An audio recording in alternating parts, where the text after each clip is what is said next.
Selamat siang menjelang sore, Selamat siang. Bapak dan Ibu semua. Selamat siang. Halo.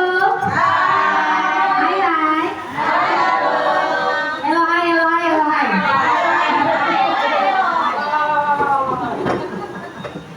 Ya, terima kasih Bapak dan Ibu sekalian. Mau tidak mau, ngantuk tidak ngantuk, kita selek ya. Karena hari ini saya kebagian jam rawan. Ya, mudah-mudahan tidak rawan banget. Ya. Jadi inquiry kolaboratif. Sebenarnya ini adalah satu teknik pembelajaran yang memang sudah dilakukan. Cuman namanya sekarang disebut dengan inquiry kolaboratif. Padahal intinya adalah KKG. Gitu. Kenapa? Jadi di dalam inquiry kolaboratif ini membicarakan tentang tantangan bahkan temuan yang ada di setiap kelas. Cuma sekarang dinamakan, jadi nanti Bapak Ibu kalau ada kata inquiry kolaboratif jangan aneh ya, intinya sama dengan KKG gitu. Cuma nama bahasa kerennya sekarang inquiry kolaboratif. Ya. Ini udah lewat, sama ini yang kemarin. Nah ini ya. Pengertian inquiry kolaboratif ini tetap harus disampaikan. Bahwasanya inquiry kolaboratif adalah pendekatan berbasis tim. Yang tadi saya bilang ya, yang memungkinkan guru, kenapa? Oh kecilan. Guru untuk ya maklum ya. Iya, makin sama.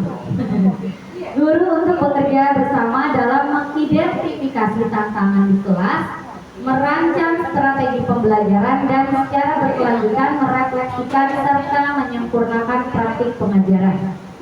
Pendekatan ini bersifat reflektif dan berbasis data, berfokus pada proses kolaboratif yang tidak hanya bertujuan meningkatkan hasil belajar, tetapi juga mengembangkan profesionalisme guru melalui analisis data dan perbaikan strategi pembelajaran secara bersama-sama. Jadi di dalam inquiry kolaboratif ini ada proses-proses yang terstruktur yang harus ada. Yang pertama mengidentifikasi tantangan nyata di kelas, mendesain strateginya dan menerapkan. Ketika satu proses itu sudah terlaksana dan masih ada hambatan, diulang kembali sampai membuahkan sebuah hasil yang memuaskan. Artinya ada perubahan yang tadinya hanya beberapa persen keberhasilannya menjadi lebih atau meningkat. Kalau untuk sempurna itu tidak akan bisa. Yang penting ada ya, betul. Karena kita tidak ada yang sempurna. Proses peningkatan, dan kembali lagi di kelas kita, karena tidak semua anak memiliki IQ atau kemampuan merefleksi sesuatu sama. Apalagi di kelas kita banyak anak yang memang mempunyai kebutuhan khusus. Jadi si anak tersebut juga tidak bisa kita kesampingkan, tapi tidak bisa juga kita fokus di satu anak. Kenapa? Karena di satuan pendidikan negeri kita hanya ada satu guru di dalam kelas. Berbeda dengan yang di swasta. Tapi itu tantangan buat kita karena kita sudah menjadi sekolah inklusif. Lanjut Bapak Ibu, inquiry kolaboratif ini berpusat pada 4 siklus. Yang pertama yaitu assess, design, implement, measure, lab, reflect, and change. Ya, itu artinya prinsip inquiry kolaboratif. Yang pertama tadi berbasis data dan bukti, jadi bukan hanya hoax. Jangan nggak ada masalah, misalkan masalah di kelas cuma satu, tapi kita bilangnya banyak. Jadi ketika kita kumpul di satu tempat KKG, sedang inquiry kolaboratif dengan 4 guru, karena kebetulan kita satu rombel itu ada 4 kelas ya. Nah, Dari 4 kelas itu benar-benar sesuai dengan data dan bukti temuan yang ada di dalam kelas. Tidak mengada-ada, misalkan di kelasnya tidak ada temuan tentang kehilangan uang, tapi dia bilang iya sama, kelas saya juga ada, misalkan seperti itu.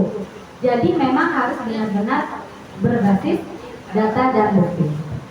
Yang kedua, kolaborasi yang setara dan bermakna. Jadi kolaborasi ini bisa guru dengan kepala sekolah, bisa juga dengan orang tua murid, dengan murid dan mitra pendidikan. Kalau dengan orang tua murid, yakin kita semua sudah melakukan itu ya Bapak Ibu.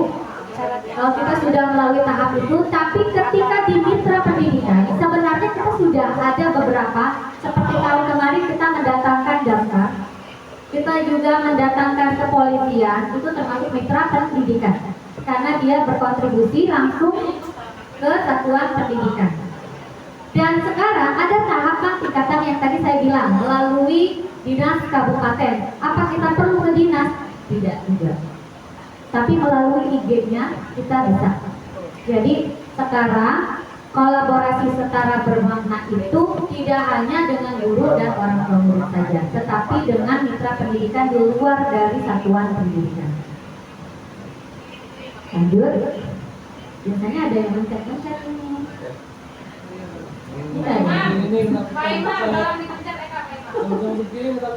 Yang ketiga, budaya profesional yang terbuka dan reflektif.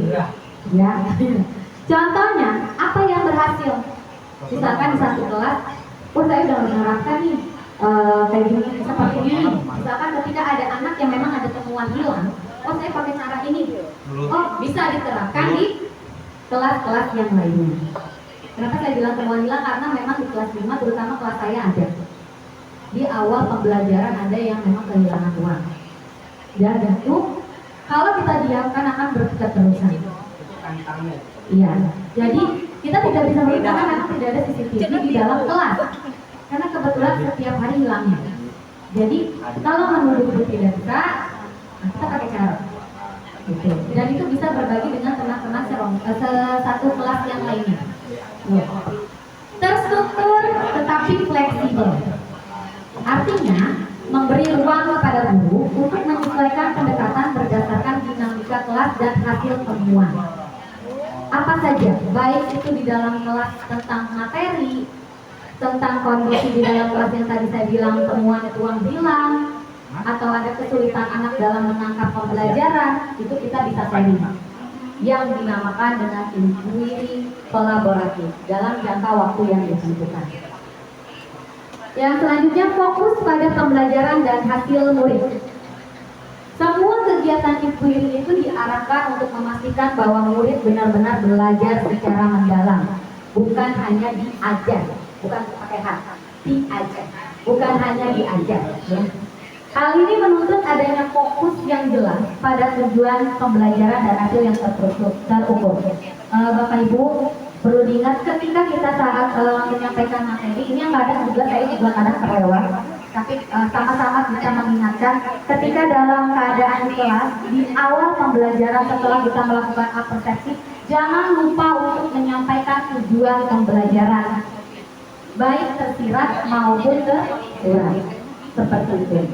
Jadi ketika sudah mulai pembelajaran, persepsi kita sudah lakukan, jangan lupa untuk menyampaikan tujuan pembelajaran apa yang akan disampaikan kepada anak.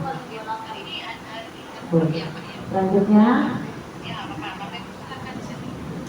pembelajaran berkelanjutan di tempat kerja. Nah ini memang banyak kendalanya, tidak memungkiri ya. Tidak hanya di SD Kota J2, di satuan pendidikan yang lain sangat pasti juga menjadi salah satu tantangan ketika kita menyatukan satu persepsi dengan berbagai macam orang.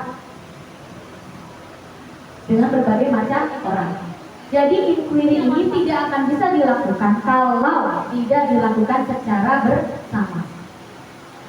Karena anak dan orang tua itu pasti tidak akan dia melihat pada saat awal kita membuat sesuatu tujuan pembelajaran. Pasti dia akan melihat hasil, proses. Jadi di sini para tenaga kependidikan dituntut untuk bekerja sama satu sama lain, tidak mengandalkan egonya masing-masing. Karena ini adalah sistem berkelanjutan. Dan kemarin ada himbauan bahwasanya bolehkah tidak naik kelas, jawabannya boleh. Tapi titipan dari para kita itu kenaikan tidak naik kelasnya ada di kelas 3. Ada di kelas 3. Jadi faktor penentu ketidaknaikan dan kenaikan fokus paling utama di kelas 3. Guru kelas 3 mempunyai tanggung jawab agak lebih. Kenapa? Kenapa dari fase A? Karena di fase A anak atau murid itu baru bisa membaca, baru bisa tahap memahami. Jadi ketika si anak tersebut terlihat bisa meneruskan atau tidak di kelas 3 itu dibolehkan tidak naik kelas atau tetap naik kelas. Jadi jawabannya untuk yang pembelajaran mendalam saat ini, untuk kenaikan dan tidak kenaikan seperti itu ya Bapak Ibu. Jadi fokus utama ada di kelas 3. Selanjutnya adalah kontekstual dan responsif. Inquiry kolaboratif ini tidak hanya berfokus pada perubahan permukaan, tetapi juga transformasi yang bermakna. Di pembelajaran mendalam ini akan terus berulang-ulang akan dengan kata-kata bermakna, berkesadaran, dan menggembirakan. Ya. Dan pembelajaran mendalam. Kita lewat.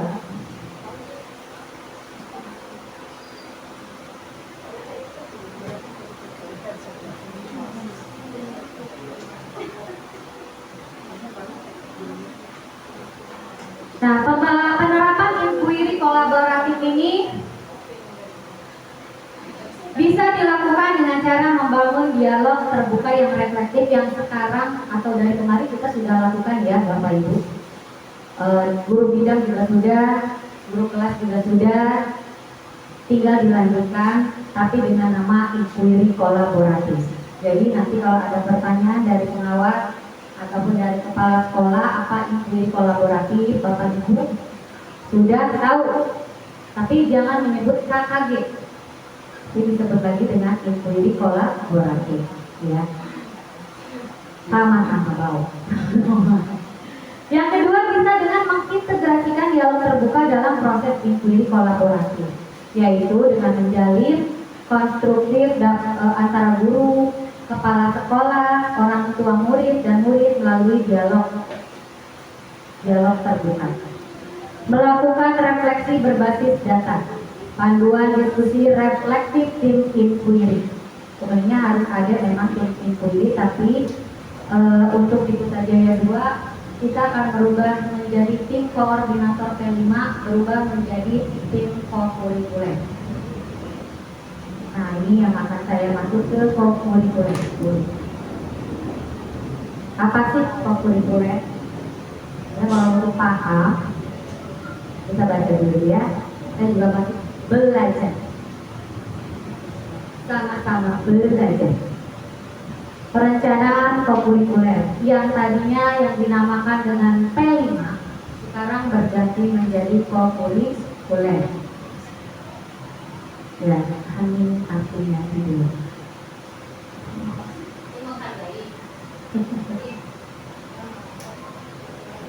Sudah kelihatan ya?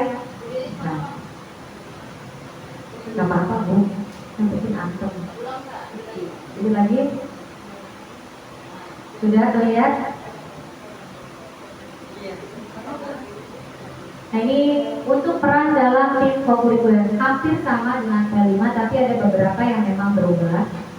Kepala Satuan Pendidikan yaitu memimpin penyusunan kesepakatan dan regulasi pendukung, menentukan koordinator kokurikuler, memimpin implementasi kegiatan kokurikuler dengan menjadi penanggung jawab. Jadi tetap Bapak adalah penanggung jawab kokurikuler.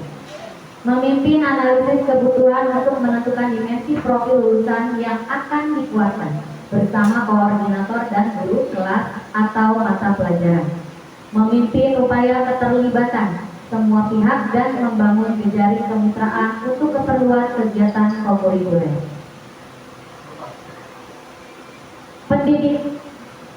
Pendidik menjadi koordinator dan fasilitator. Jadi nanti juga ada yang nama-nama tim kokurikuler nanti yang akan disebutkan, akan saya share di grup sentra. Berarti dia yang akan bertanggung jawab selama 1 tahun untuk kegiatan kokurikuler. Koordinator pembelajaran berbasis proyek mengembangkan kemampuan kepemimpinan dalam mengelola kegiatan kokurikuler di satuan pendidikan.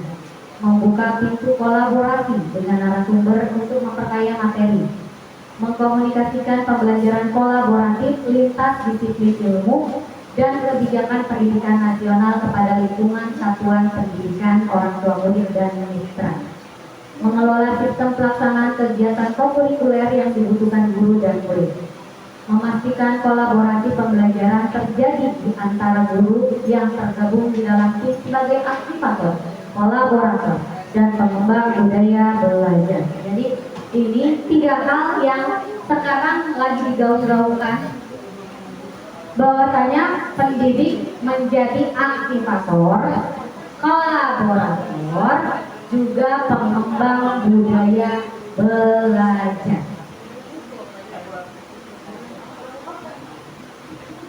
Guru mata pelajaran atau guru kelas sebagai fasilitator kokurikuler bersama-sama koordinator menyusun perencanaan dan melaksanakan kegiatan kokurikuler, menjadi aktivator, kolaborator, dan pengembang budaya belajar murid dalam kegiatan kokurikuler dan melakukan asesmen kokurikuler. Jadi di kokurikuler ini nanti ada asesmen, ada SPP juga.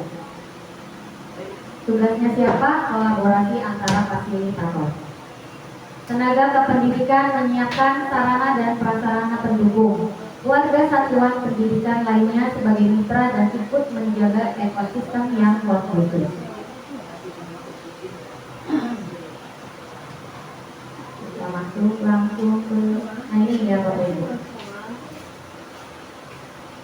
Ketika kita akan membuat perencanaan tentang kokurikuler, itu dilihat berdasarkan hasil analisis dimensi profil lulusan yang akan dipilih. Di sini contohnya Pak Arman.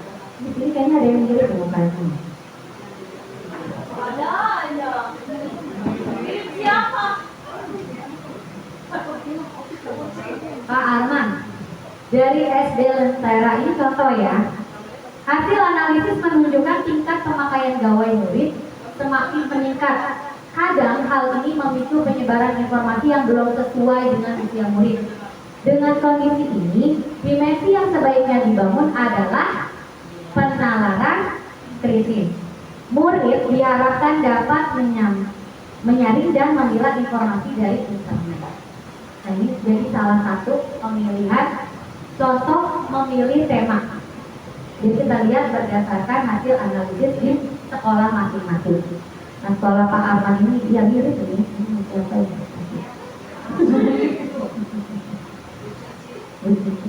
Nah, ini Bu Cici ini untuk tingkat PAUD kita lewatkan dulu. Dan kita coba yang SMP. Ada Bu Lina. Ini ada Bu Lina? Ada Bu Lina di sini? Oh, berarti teman. Berarti ibu-ibu sedang tidak tidur, fokus. Data menunjukkan semakin banyak orang tua yang berprofesi sebagai wira swasta dan mayoritas berada di bidang UMKM dan pariwisata. Pemerintah daerah juga berencana membuka beberapa area wisata baru dalam waktu dekat. Kondisi ini dimanfaatkan untuk membangun dimensi kreativitas dan kolaborasi murid. Kalau ini menurut Bapak Ibu berarti di daerah mana? Buat kita cocok nggak? Cocok nggak? Pariwisata ya. Sama kalau wira swasta, UMKM juga ya, kita di sini lebih banyak ke pabrik ya, industri. Jadi seperti itu cara memilihnya lagi ya. lagi nih, kepabaran nih agak keren nih. SNK, untuk SNK. Data menunjukkan perusahaan di SNK yang bekerja sama dengan satuan pendidikannya menjadi tempat murid magang adalah perusahaan dari luar negeri. Untuk mengimbangi hal tersebut, saya rasa baik untuk menguatkan dimensi kewargaan murid demi menjaga nasionalisme tetap tumbuh. Nah, sebelum saya tanya jawab dengan yang Kepagara ini, kemarin Bu, bukan, hari ini juga ya? Hari ini Bu, siapa Bu Nur? Sudah 8 dimensi ya? 8 dimensi profil lulusan sudah? Kemarin yang saya awal-awal. Siapa yang hafal? 1. Ani apa Ani? Wani. 1. Suka-suka merendah Ani. Iya, berapa tinggi? 1 keimanan. Keimanan dan ketakwaan pada Tuhan. 2. Kewargaan. 3. Kreativitas. Penalaran kritis. Coba dong Bu, pakai suaranya Juli. Nyanyi juga boleh kok, misalkan 1. Ih, pinter. Ya, dari 1 sampai 8. 1. Keimanan dan ketakwaan. Jeng. Kewargaan. 3. Penalaran kritis. 1, 2, 3. Rasanya kolaborasi. Nah, itu Kemandirian. 7 kesehatan. 8 komunikasi. Itulah profil lulusan pembelajaran mendalam. Tepuk tangan buat Bu Lili. Kunci Inggris. Tadi berarti apa? 1. Keimanan. 2. Kewargaan. 3. Nalar kritis. 4. Kreativitas. 5. Kolaborasi. 6. Kemandirian. 7. Kesehatan. 8. Komunikasi. Coba Ibu telaah dari yang kemarin P5 ada yang tidak masuk. Itu apa? Bu Endang. Kesehatan sama apa Bu? Komunikasi. Ayo. Komunikasi ada. Kewargaan, betul. Jadi itu adalah tambahan. Kewargaan dan komunikasi. Itu. Ih, pada keren. Udah nggak sih? Ada pintar loh berarti 2 mah. Memang. Nah, jadi ketika Kepagara ini dia menguatkan dimensi kewargaan murid. Artinya kewargaan itu rasa nasionalisme. Karena dia magang di luar negeri yang otomatis akan ada pengaruh luar yang masuk ke dalam. Jadi ketika nanti akan menentukan tema, dan kita berdasarkan hasil analisis peserta didik. Apakah dari Kota Jaya 2 dan Kota Jaya 1 sama? Beda. Beda lingkungan, beda murid-murid, beda orang tua, karakter dan pekerjaan. Itu. Jadi satu sekolah dengan yang lain itu boleh berbeda. Lanjut, sekarang kita masuk ke tema. Tema kokurikuler. Jadi sekarang namanya kokurikuler ya, bukan P5 lagi ya, ibu-ibu ya, bapak-bapak. Kokurikuler. Ya. Nah, ini adalah referensi tema yang bisa dibuat sebagai inspirasi. Tapi mau diubah boleh nggak? Boleh. Yang pertama, generasi sehat dan bugar. Yang kedua, peduli dan berbagi. Ketiga, aku cinta Indonesia. 4, hidup hemat dan produktif. Kelima, berkarya untuk sesama bangsa dan bangsa. Gaya hidup berkelanjutan dan tema-tema lainnya. Bentuk kegiatan kokurikuler. Nah ini ada 3. Yang pertama, melalui pembelajaran kolaboratif lintas disiplin ilmu, artinya memasukkan ke dalam pembelajaran intrakurikuler. Itu yang dimaksud dengan kolaboratif lintas disiplin ilmu. Yang kedua, itu berdasarkan gerakan 7 KAIH. Kemarin udah ya? Bu Nur udah sampaikan. Gerakan 7 KAIH atau yang disebut dengan kebiasaan anak Indonesia hebat. Jadi lebih disingkat, kalau sekarang banyak disingkat gerakan 7 KI. Gak usah disebutin KAIH, KI. Ya. Jadi ada baru 2 ya. Yang pertama melalui lintas disiplin ilmu, yang kedua melalui gerakan 7 KI.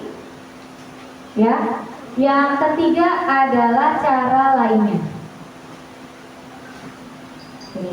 Nah, ini kemarin cara lainnya itu.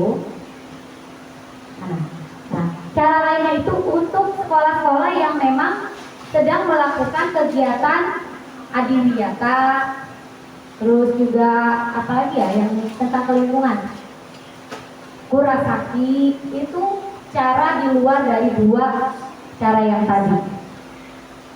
Dan kebetulan yang ini yang cara lainnya digunakan di SD Insan Teratai. Itu menggunakan cara lainnya karena dia sudah melakukan proses penilaian adiwiyata. Nah, kita satu-satu kita bahas.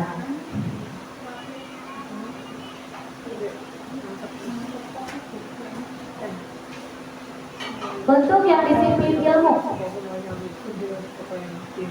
Contohnya, di Satuan Pendidikan X Negara Konoha mengembangkan tema lingkunganku sehat, aku kuat sebagai upaya pencapaian dimensi kesehatan, penalaran kritis, dan kolaborasi. Tema ini mengajak murid untuk mengeksplorasi lingkungan sekitar mereka, mengenali masalah kebersihan dan kesehatan, serta merancang kampanye untuk menciptakan lingkungan yang lebih sehat. Kegiatan ini melibatkan integrasi beberapa mata pelajaran, yaitu apa saja? IPA, matematika, Indo, dan seni budaya. Jadi, si mata pelajaran yang disebutkan tadi bisa dimasukkan kokurikulernya. Ya, contoh, ini masih contoh. Dalam mata pelajaran IPA, murid diajak untuk mengamati kondisi lingkungan di sekitar rumah atau satuan pendidikan, mengidentifikasi jenis-jenis sampah, serta memahami pengaruh lingkungan terhadap kesehatan. Temuan-temuan tersebut kemudian diolah dalam mata pelajaran matematika, di mana murid belajar mengumpulkan dan menyusun data dalam bentuk tabel, grafik batang, atau diagram lingkaran sederhana. Setelah itu mereka mengolah hasil pengamatan dan data tersebut menjadi sebuah laporan atau naratif. Nah, ini yang Bapak Ibu yang saya maksud. Nanti kan saya akan menampilkan nih kokurikuler kita. Jadi yang dimaksud jadwal pelajaran kan kemarin kita hanya memasukkan kokurikuler, pokoknya terus saja ya. Jadi bisa dilakukan ketika misalkan contoh IPA. IPA berapa JP untuk fase C? Yo, IPA berapa? Berapa JP? 6.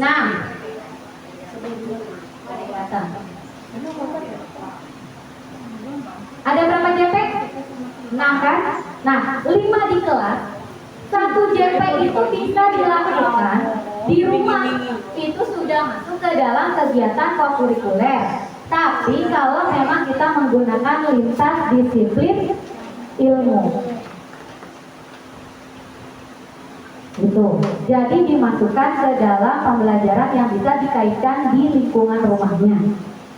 Nanti berarti dia masuk ke dalam beberapa mata pelajaran. Lanjut.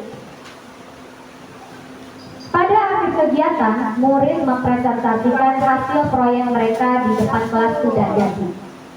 Jadi ini adalah satu contoh runtutan dari awal sampai akhir hasil kegiatan kokurikuler selesai dalam satu semester.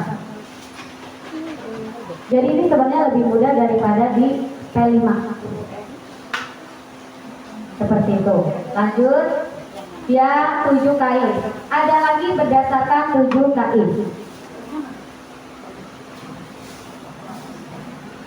7 kebiasaan anak Indonesia hebat ini perlu memperhatikan persyaratan. Tujuan memperkuat minimal 1 dari 8 dimensi profil lulusan. Minimal berarti boleh lebih dari 1. Memperhatikan paduan antara aktivitas, pembiasaan, dan pengolahan lanjut hasil catatan harian. Dan selanjutnya asesmen boleh dikaitkan dengan 1 atau lebih mata pelajaran atau muatan pembelajaran yang relevan. Nah, 7 KI. Implementasi dapat dilakukan dalam berbagai bentuk aktivitas yang menggembirakan, seperti jurnal kebiasaan harian, tantangan kelas mingguan, kampanye kebiasaan baik, turun ke lapangan, wawancara dengan tokoh masyarakat atau tokoh agama, riset hingga aksi kolaboratif antar kelas atau tingkat. Berikut adalah gambaran tentang kegiatan kokurikuler G7KI. Yang pertama, penentuan dimensi profil lulusan, sama tadi. Dilanjut dengan penentuan tema, dilanjut lagi penentuan pembiasaan pelaksanaan G7KI, dilanjut penyusunan perencanaan kokurikuler, pelaksanaan kokurikuler dan evaluasi tindak lanjut.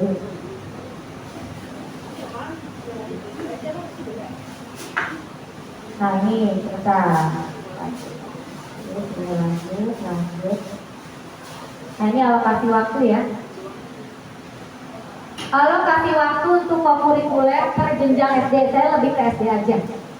Kalau yang kayak PAUD, SMP, SMK kita lewati dulu, kita khususkan di SD saja dulu. Di SD kelas 1 itu 216 GP per tahun, ini tahun. Kalau satu semester berarti berapa? 108. Ya. 108 per semester. Itu untuk kelas 1 dan kelas 2. Sedangkan kelas 3, 4, 252 JP. Berarti kalau di per semester berapa? 100 berapa? 26 ya, 126 JP. Sedangkan untuk kelas 5 dan kelas 6 berbeda. Kelas 5 dan kelas 3, 4 masih sama 252, sedangkan kelas 6 dia menurun karena jumlah memang kelas 6 tidak pun seperti yang lain. Dia sudah hanya efektifnya itu tidak seperti kita 36 minggu karena dia berkurang, dan begitu pun kokurikulernya hanya 224 saja di 112 JP per semester. Ini untuk alokasi waktu. Kita masuk ke contoh.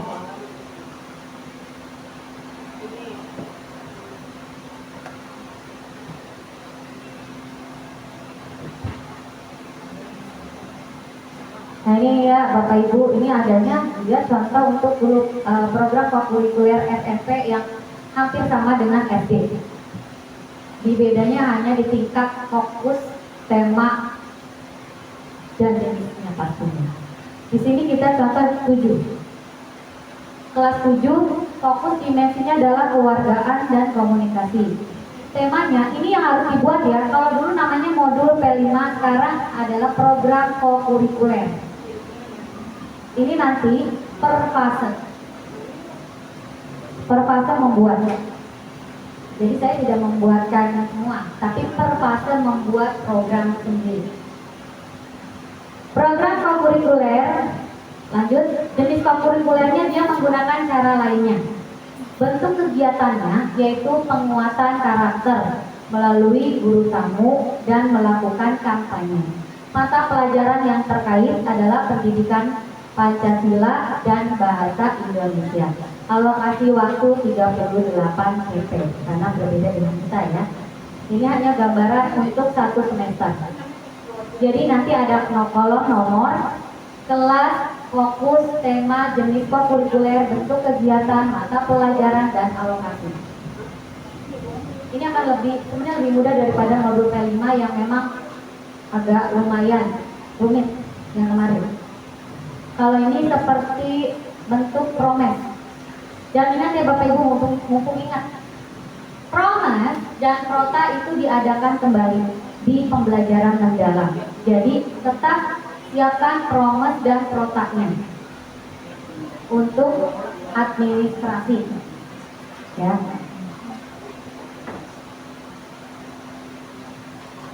Lanjut ini sama.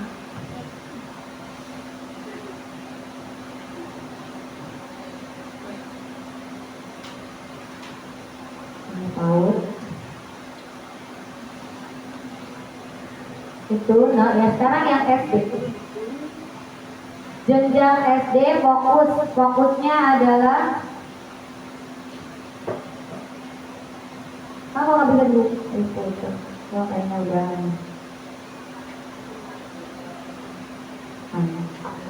Fokusnya kesehatan, kolaborasi, komunikasi. Temanya lingkunganku sehat, aku kuat. Murid mampu mengamati kondisi lingkungan sekitar dan membuat poster ajakan hidup bersih. Observasi lingkungan satuan pendidikan, diskusi kelompok, dan membuat poster kampanye hidup bersih.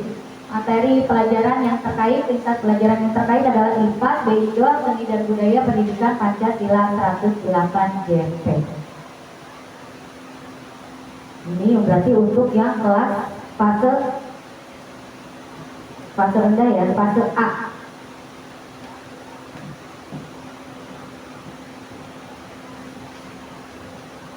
Nah ini selain program, Bapak Ibu dituntut untuk membuat RPP-nya. Jadi kokurikuler ada program, ada RPP. Hampir sama, ada nama, satuan pendidikan, ada kelas, ada tema, ada alokasi waktu, ada lokasi kegiatan. Yang pertama, dimensi profil lulusan, tujuan pembelajaran, praktik pedagogis, lingkungan belajar, kemitraan pembelajaran, pemanfaatan digital, kegiatan. Dilanjut asesmen, ini hampir sama dengan RPP biasa. Di sini lengkap Bapak Ibu.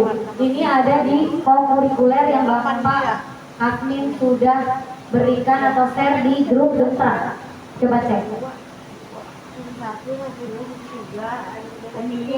Ini ada contoh-contohnya lengkap. Di sini ada contoh-contohnya. Nanti Bapak Ibu bisa sambil berinquiry kolaboratif. Silakan, di sana banyak ada dimensi, ada susukai, ada contoh tema dan contoh kegiatannya. Judulnya kokurikuler. Silakan dicari. Nah itu Bapak udah. Serius admin dulu. Siapa ini tidur itu Bu? Ani.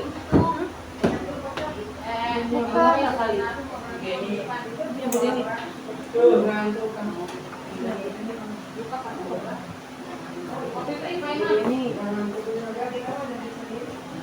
Ya. Sudah ada ya, ketemu nggak? Kokurikuler. Sudah kokurikuler ada? Boleh nih. Nanti mulai dibuat ya, Bapak Ibu mulai dibuat. Karena yang di kurikulum itu saya hanya secara pedoman ajuan langsung karena deadline, tapi secara garis besar nanti bisa melihat atau menjadi contoh panduan buat Bapak Ibu. Kita masuk ke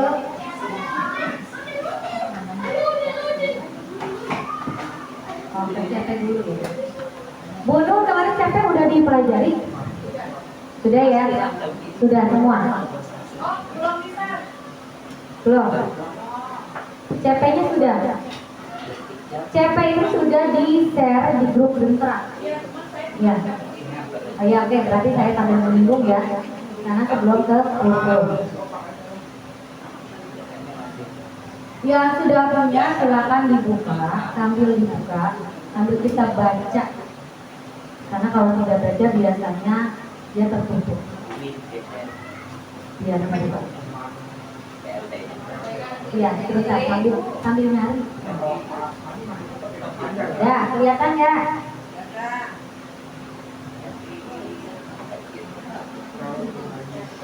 Kata bener enggak?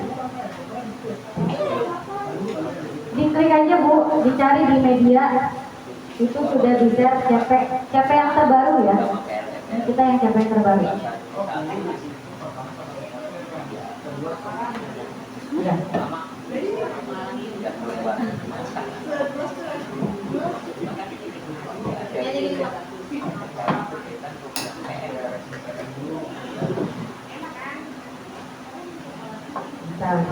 Sambil yang lain yang mencari, saya sambil mau antar yang fase kita karena khusus di fase A, B, dan C.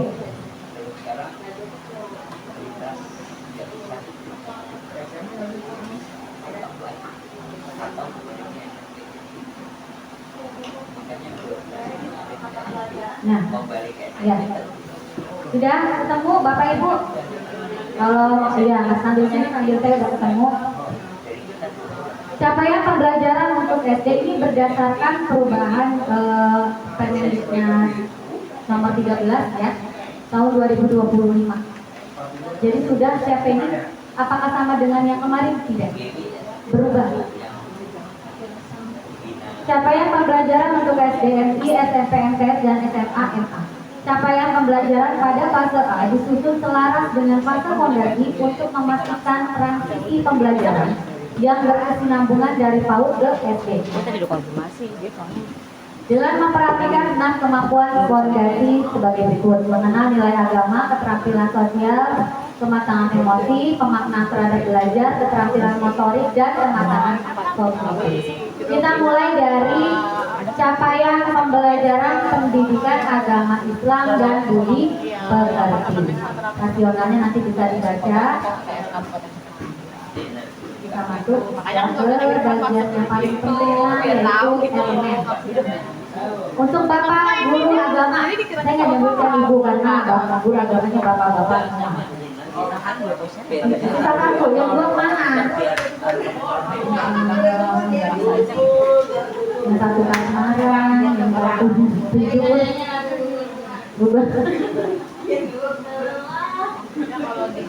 Elemen Al-Quran, hadis, deskripsi, akidah,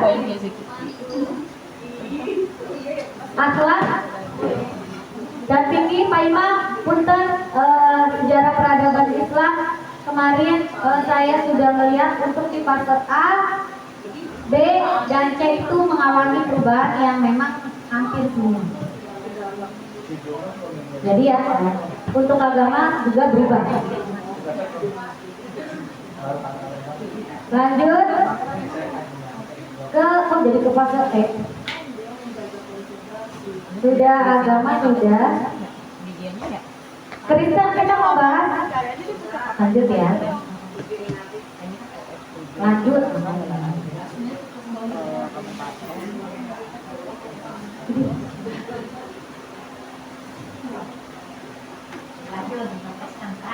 Iya.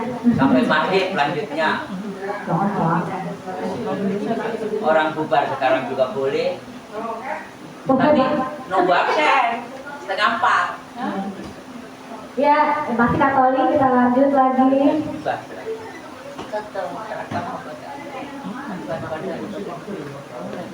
Ya sekarang aturannya itu sebenarnya simpel, jangan ngambil dari media. Hindu, lanjut.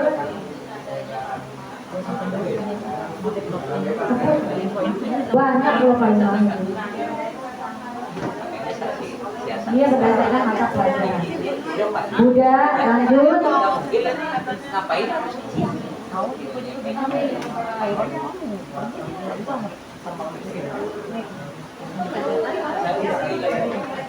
pada ini, pada daring.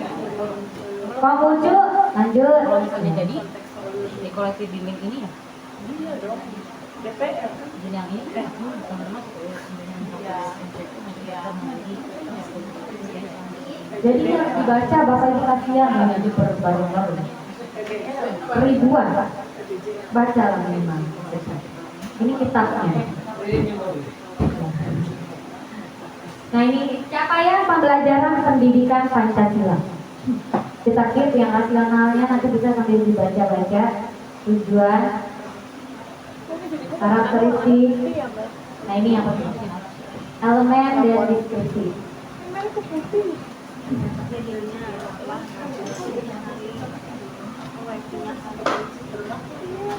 Untuk fase A, ya bahasa fase A. Tuh. Untuk fase A, berarti kelas 1 dan 2 ya. Murid memiliki kemampuan mengenal bendera negara, lagu kebangsaan dan sila-sila Pancasila yang saya bilang minimal ketika pada saat kita mau mulai pembelajaran. Kita menyanyikan lagu wajib, mengenalkan kepada anak lagu wajib dan lagu daerah. Minimal 1 minggu, 1 atau 2 kali lagu daerah itu dikenalkan. Ada lagi untuk selanjutnya adalah Undang-Undang Dasar Negara Republik Indonesia, berarti kelas fase A ini juga mengenal aturan di lingkungan keluarga, menunjukkan dan menceritakan sikap mematuhi aturan di lingkungan keluarga. Juga mengenal semboyan Bhinneka Tunggal Ika, mengenal karakteristik lingkungan tempat tinggal dan sekolah sebagai bagian dari wilayah NKRI, menceritakan dan mempraktikkan bekerja sama menjaga lingkungan sekitar dalam keberagaman.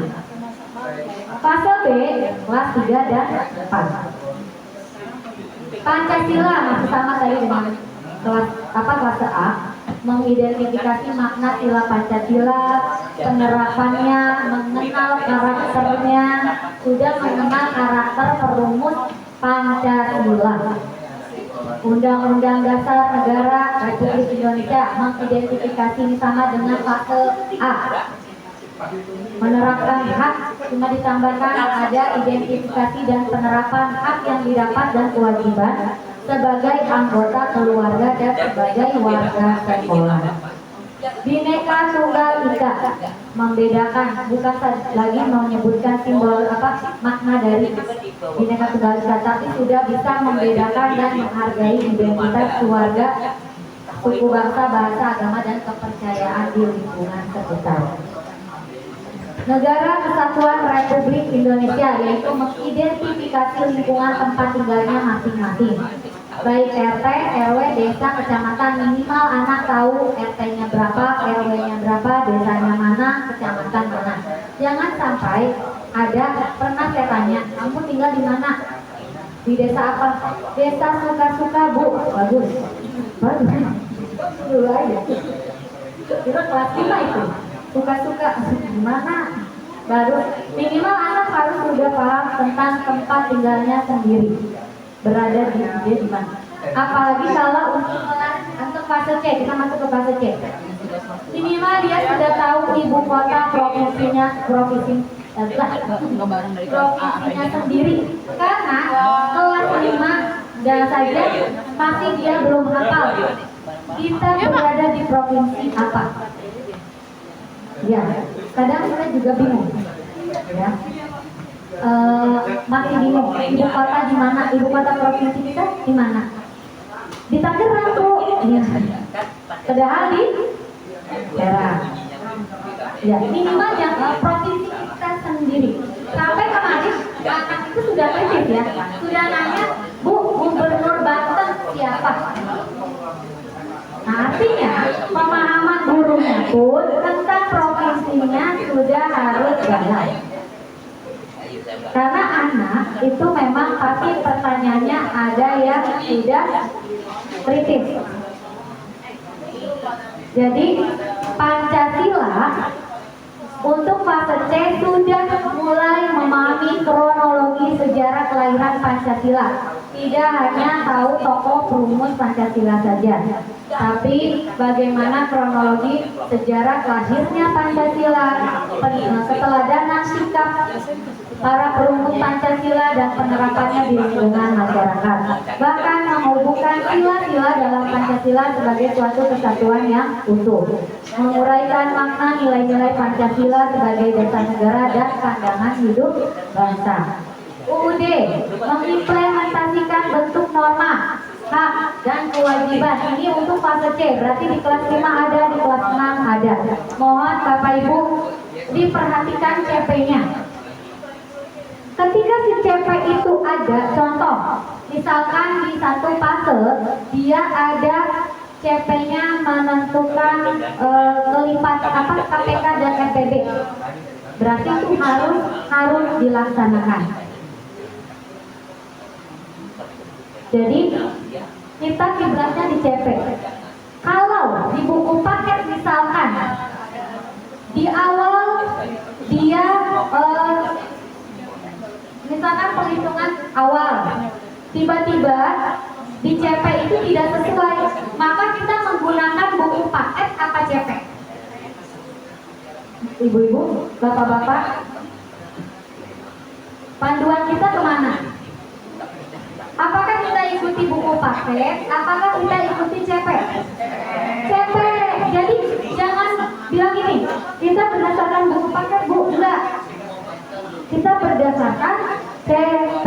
Sempat saya debat dengan orang tua murid, mungkin dia itu basicnya adalah dulunya guru les. Ketika namanya guru les, dia akan mengajarkan sesuai buku paket.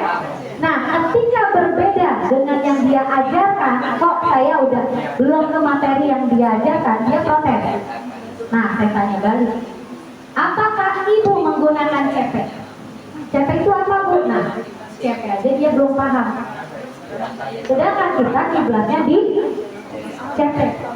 Jadi Bapak Ibu jangan takut ketika di buku paket tidak sama dengan di CP, kita masuknya berpedoman di CP. Itu adalah kebijakan dari guru per fase. Makanya kenapa inquiry kolaboratif disitulah berfungsinya untuk menentukan CP mana yang kita akan gunakan terlebih dahulu. Kolaborasi antar guru kelasnya. Kalau antar guru kelasnya tidak ada kolaborasi, anak akan bingung. Masa kelas anu ngajarnya ini, di kelas anu malah bagus atau sebagainya. Jadi benar-benar per fase harus sama kolaborasi. Lanjut ya, itu untuk Pancasila dan sebagainya. Ibu bapak bisa dicek sampai ini banyak, hampir 1691, tapi jangan terpaku di jumlahnya karena itu semua sekolah bahkan SKH termasuk di panduan CP. Padahal untuk SD hanya beberapa puluh saja lembar. Kita fokus di SD. Itu. Selanjutnya kita masuk ke bagian ini ya. Ini dia, ibu bapak. Kelihatan belum ya? Ini adalah kitab. Dia ada warna kuningnya sengaja, warnanya magic. Kita tahu. Ini adalah kurikulum SDN Kutajaya 2 di tahun 2025-2026. Gitu ya. Ini ada logonya juga, ada alamatnya. Alamat ini harus dan wajib amanat dari Pak Pengawas. Kurikulum bukan untuk dipajang, tapi untuk dibaca.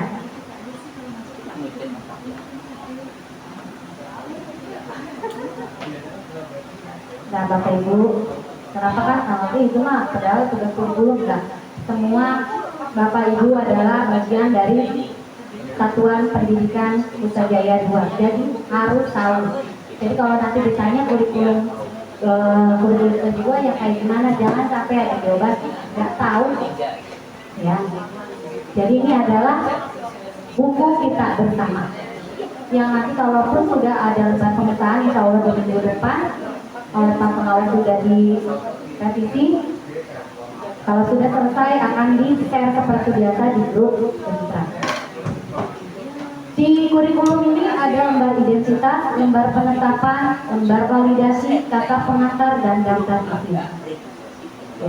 Bu Endang, Bu Anggi bisa nanti bisa menambahkan setelah saya, Bu Anggi bisa. Jika ada yang ingin disampaikan untuk tambahan-tambahan yang saya yakin itu kan kita berbagi, ada yang sudah diikuti, pelatihan-pelatihan yang sudah diikuti kita berbagi di sini karena mumpung ini waktunya kita jarang ya kumpul kayak gini, kita berbagi. Jadi bisa nanti setelah saya siap ya. Iya kan pelatihannya sama, tahu nggak? Nggak apa-apa ya, nanti kalau ada tambahan nggak apa-apa sambil di-sharing di sini ya, kita bareng-bareng. Yang pertama, bab pertama, analisis karakteristik satuan pendidikan. Di sini analisis konteks satuan pendidikan terdiri dari konteks peserta didik, pendidik dan tenaga kependidikan, sarana dan prasarana, konteks sosial budaya. Landasan pengembangan kurikulum ini berdasarkan landasan yuridis, filosofis, sosiologis, psikopedagogis, dan pendekatan pembelajaran mendalam. Jadi di landasan itu banyak, tidak hanya landasan yuridis saja, tapi ada 5. Bab 2, visi misi. Nah ini akan saya pamerkan ya, pamerkan, kita bahas bersama. Bab 2, visi misi dan tujuan pendidikan. Visi, misi, dan tujuan. Di bab 3 ada pengorganisasian pembelajaran. Ada intrakurikuler, ada kokurikuler, ekstrakurikuler. Bab 4 rencana pembelajaran, ruang lingkup satuan pendidikan, ruang lingkup kelas, asesmen pembelajaran. Di bab 5 evaluasi, pengembangan profesional, dan pendampingan. Evaluasi terdiri dari ruang lingkup satuan pendidikan, ruang lingkup kelas, peraturan akademik, pengembangan profesional, dan pendampingan. Nah, kita masuk langsung ke bab 2.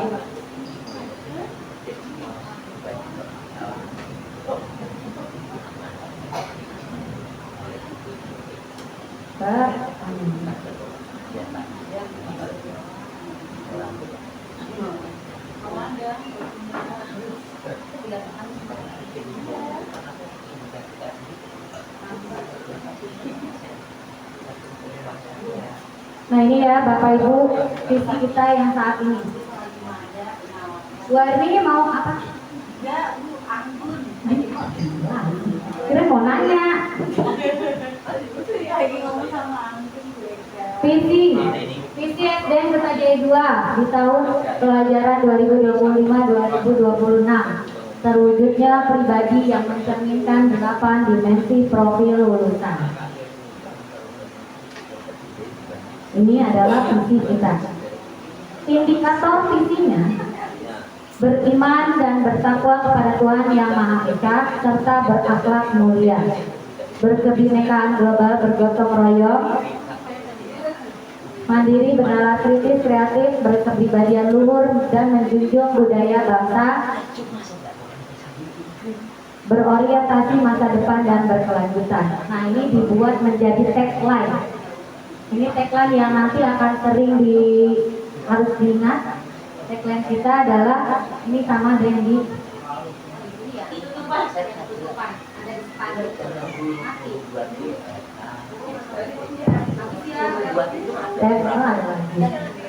mencetak pribadi unggul, berkarakter, dan siap menyongsong masa depan. Jadi dibuat visi yang sebegitu ada, dibuat menjadi tagline mencetak pribadi unggul, berkarakter, dan siap menyongsong masa depan. Misinya, misi di Putrajaya 2 menanamkan keimanan, ketakwaan, dan akhlak mulia, mengembangkan sikap mandiri, mendorong kemampuan bernalar kritis, menumbuhkan kreativitas, membangun budaya gotong royong, menanamkan semangat kebinekaan global, membentuk karakter unggul dan berbudaya, mengarahkan peserta didik pada keberlanjutan dan masa depan. Tujuannya yaitu yang pertama membentuk peserta didik yang beriman, bertakwa kepada Tuhan Yang Maha Esa dan berakhlak mulia dalam sikap, tutur kata, serta perbuatan sehari-hari. Yang kedua, menghasilkan lulusan yang mandiri, mampu mengelola diri, mengambil keputusan, serta bertanggung jawab atas pilihan dan tindakannya. Mengembangkan kemampuan bernalar kritis, sehingga peserta didik mampu menganalisis informasi, memecahkan masalah, dan mengambil keputusan yang tepat. Menumbuhkan kreativitas dan inovasi dalam berbagai bidang, baik akademik, seni, olahraga, maupun teknologi.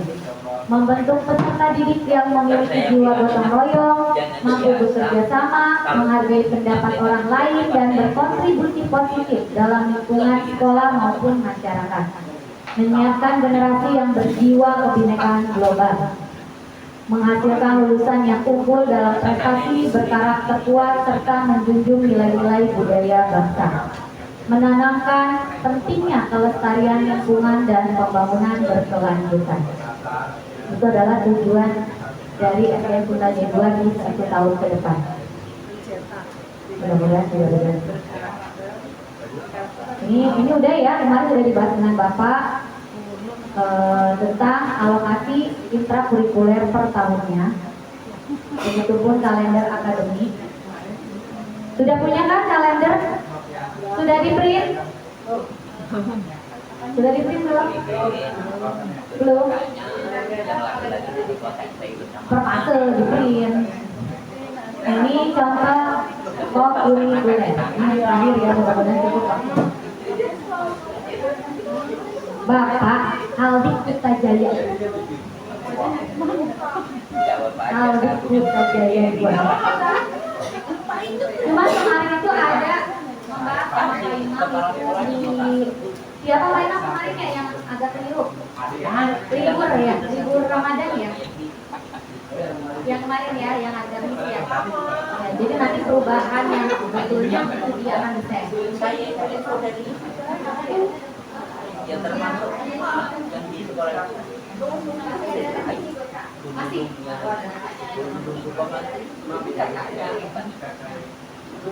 Masih ada revisi kemarin yang kurang banyak.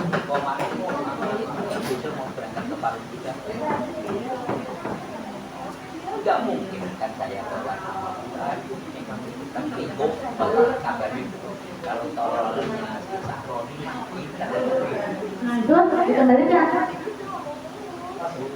Sudah belum? Ya nanti yang ada Bapak. PTS itu kan memang bisa tertulis, bisa tidak tertulis. Cuma kesepakatan per fasenya. Ini adalah pengorganisasian kurikuler. Ini yang saya masukkan ke dalam kurikulum secara garis besar.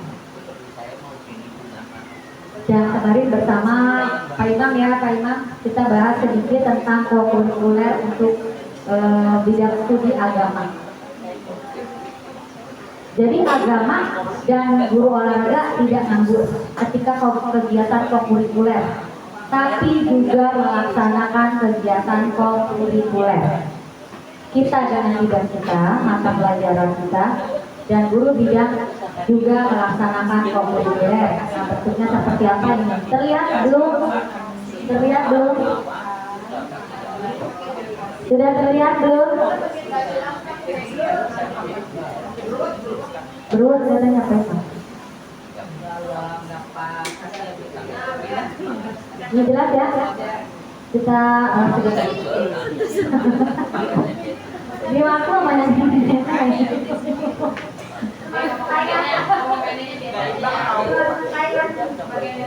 Satuan Pendidikan SDN Kisah 2 ini untuk semester ganjil. Ini juga saya praktek dari masih bisa dibagi. nanti Bu, masih dari ujung dulu ya. Di fokus dimensinya keimanan dan ketakwaan terhadap Tuhan Yang Maha Esa untuk kelas 3, 4, 5, 6. Temanya ibadahku kewajibanku. Mata pelajarannya pendidikan agama dan budi pekerti. Jenisnya yaitu G7KI.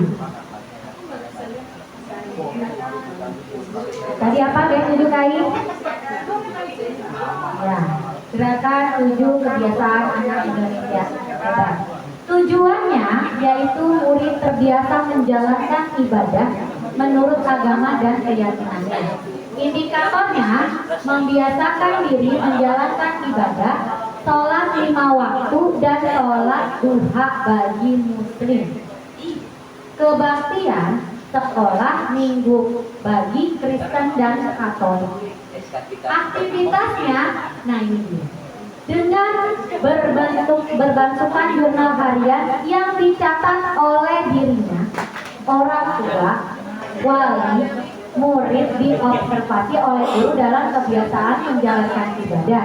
Dengan berbentukan catatan kemajuan hafalan yang dicatat oleh dirinya, orang tua, wali, murid diobservasi kemajuan hafalan kitab sucinya. Jadi kemarin sempat ya Pak Imam kita ngobrol. Maksud saya untuk di guru agama ini nanti ada yang dinamakan jurnal. Ya Pak Imam ya. Apa sih jurnalnya? Jadi tentang kegiatan yang tadi, yaitu tentang ibadah. Di sini karena fokusnya sholat 5 waktu dan sholat duha bagi muslim, jadi yang Kristen enggak, iya, buat itu. Karena di bawahnya ada kebaktian sekolah minggu bagi Kristen Katolik menghafal sebagian isi kitab suci. Jadi si anak akan membawa buku jurnal. Buku jurnal di setiap ada pelajaran agama.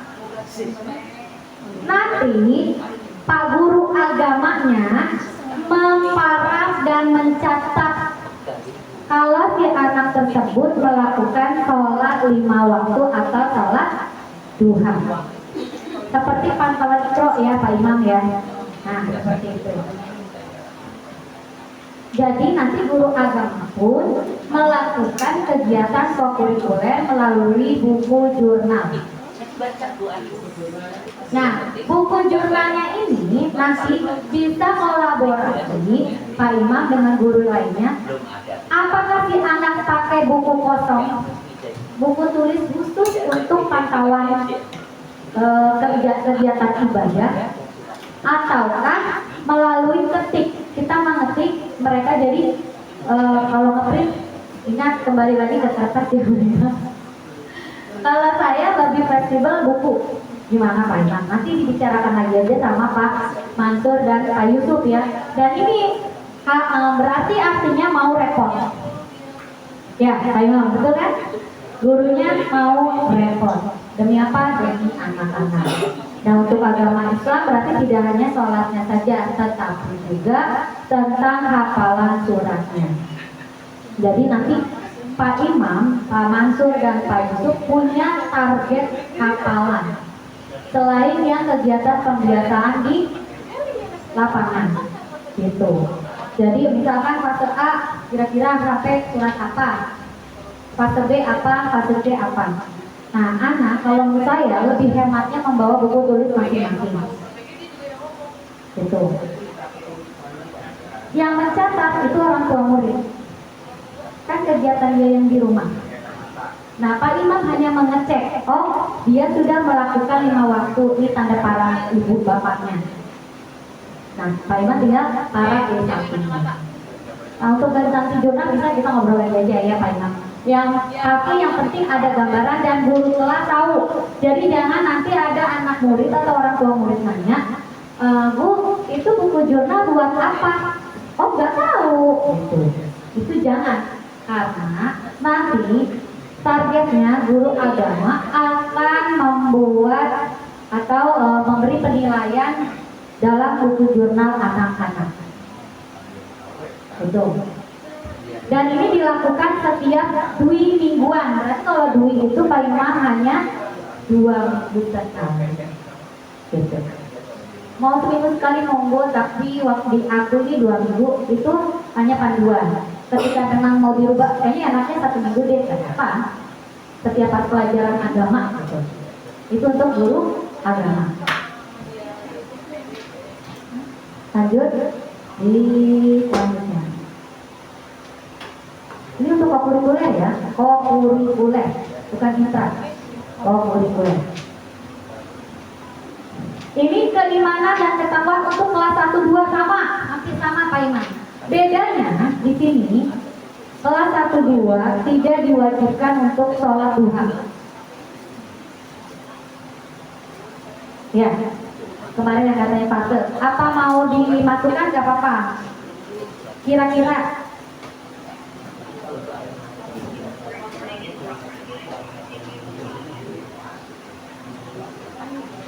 ya.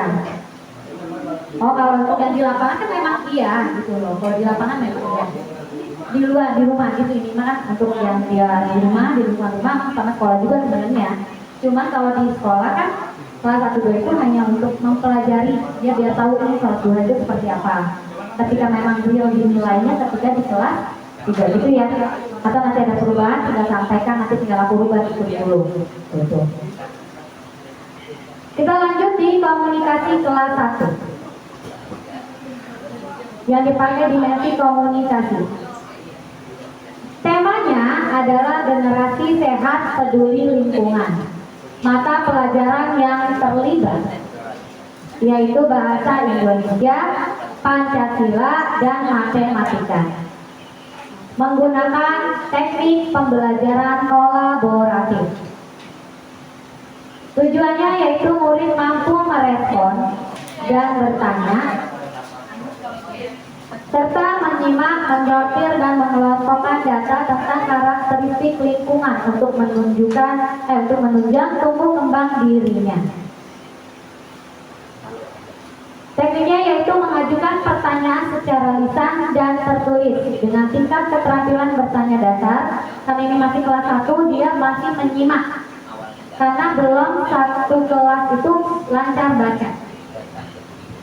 Jadi di tingkat kemampuannya dia menyimak, menyortir, mengelompokkan data tentang kondisi lingkungan sekolah atau rumahnya.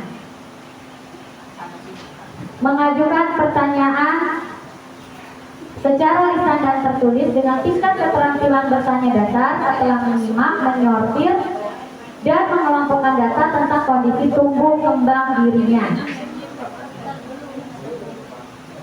Artinya, kegiatan ini dimasukkan ketika dalam pelajaran bahasa Indonesia, Pancasila, dan matematika. Tujuannya adalah melalui kegiatan stimulasi konseptual berbantukan media digital murid dirancang untuk mengajukan pertanyaan baik lisan maupun tertulis tentang topik lingkungan. Melalui kegiatan stimulasi kontekstual berbantukan media digital murid dirancang untuk dapat mengajukan pertanyaan murid. Dan sistemnya adalah blok semester dengan 72 JP.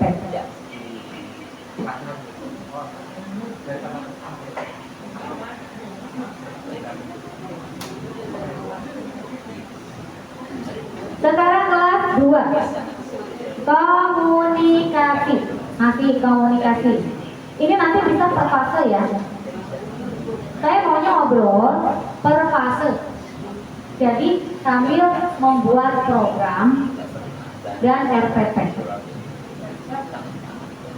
Nanti jadi kita buat jadwal per fase kemana? disiram ya. Enggak. Jadi nanti per fase kita akan membuat perencanaan dan program.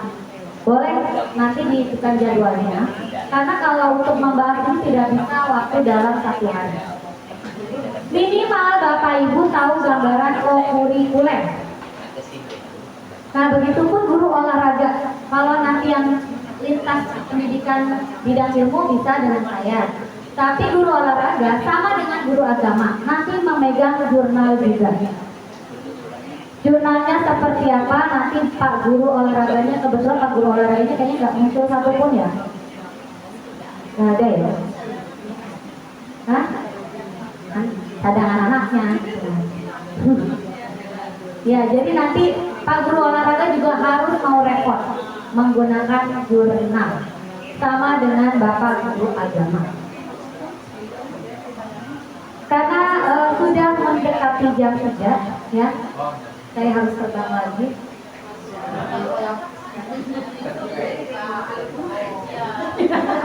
Mungkin yang dilihat Mama Alif itu sebenarnya saya.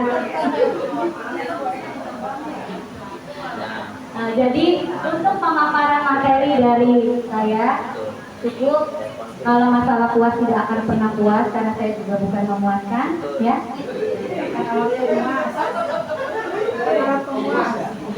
Ya, kita sama-sama sharing. Bu Endang dan Bu Oong, ya, yang mau sharing silakan.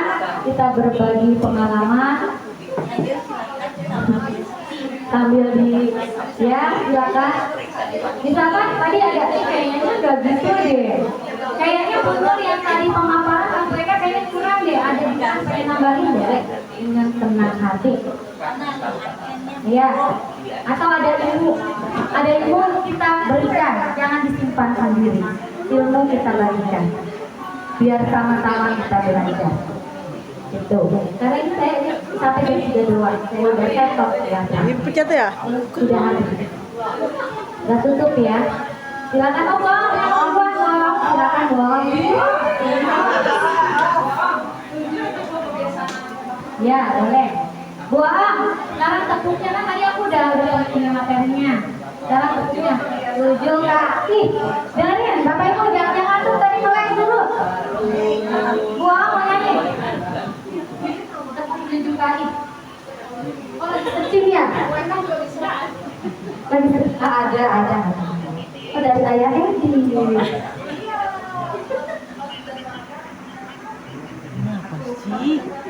Gak apa-apa dong. Kan kita bilang di sini sama-sama belanja.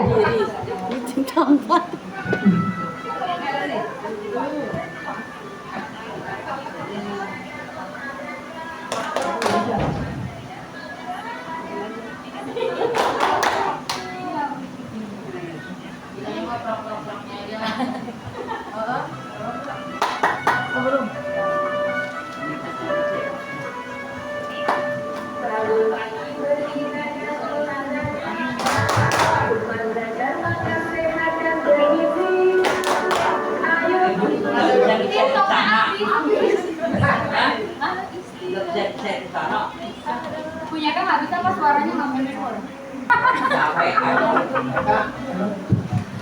Tujuh kebiasaan. Tujuh kebiasaan anak Indonesia hebat. Bangun pagi beribadah olahraga, gemar belajar makan sehat dan bergizi. Ayo bermasyarakat, tak lupa istirahat. Aku adalah anak Indonesia hebat. Alhamdulillah. Pas ya udah jam 3 ya. Jadi dari narasumber kedua tidak selesai. Saya atas nama Jerry Nawati mengucapkan banyak terima kasih. Bila ada kesalahan dan kesilapan baik kata maupun perbuatan mohon dimaafkan. Semua kesempurnaan adalah milik Allah. Kita sama-sama belajar dan sampai berjumpa nanti di pertemuan kita kedua besok. Saya kembalikan lagi kepada MC. Ibu MC silakan.